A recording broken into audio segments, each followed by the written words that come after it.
د افغانستان ملي اتل شهید مولا سیف الرحمن منصور تقبله الله زموږ اکثره ځوانان به دا څهره نه پیژني. پیژندنه او پلټنه د هر ځوان زندگی بدلوي.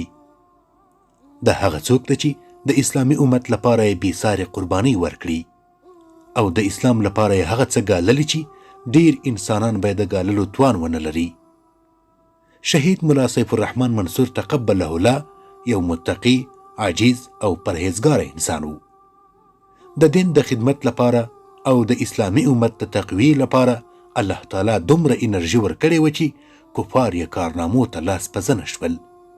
شهید قمندان صاحب پر بدن 26 زخمونه لرل. لاسونو یې هیڅ کار نه کول، حالانکه د ډوډۍ خوړلو په وخت هم یو چاته محتاج و. خو الله تعالی داسې خدمت ترې واخیست چې ډیر صحتمن یې هم سوچ نشي کولای. بله دا چې شهید سیف الرحمن منصور تقبله الله هغه شخص و چې کله تیر تحریک ختم شو، په ټول افغانستان کې جنگونه شروع شول، امریکا اشغال وکړ، اکثریت مسؤلین مشران حیران ول چې انسان څه وکړي. نور هیڅ انرژي او توان په چا کې د مقابلې نه و پاتې. په هغه وخت کې شهید سیف الرحمن منصور د قرغې په فرقه کې د کنډک ټانګ مسؤل و چې کله امارت ختم شو، قرغې فرقه بمبار شوه.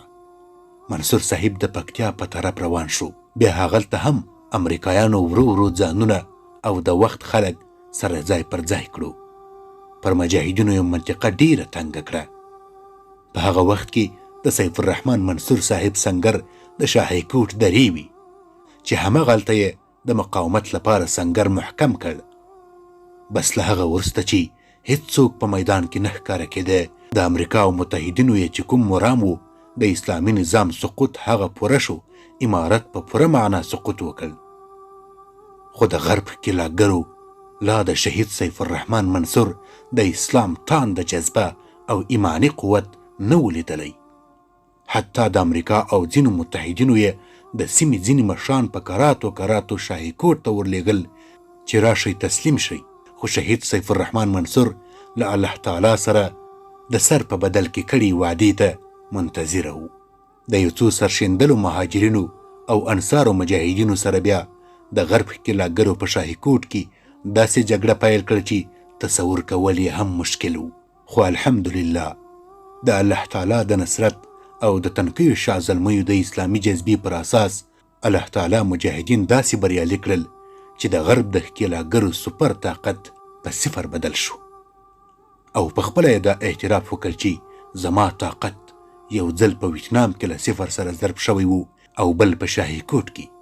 دا د همدغو شهیدانو برکت دی چې نن موږ او تاسو سرلوړي ګرځو.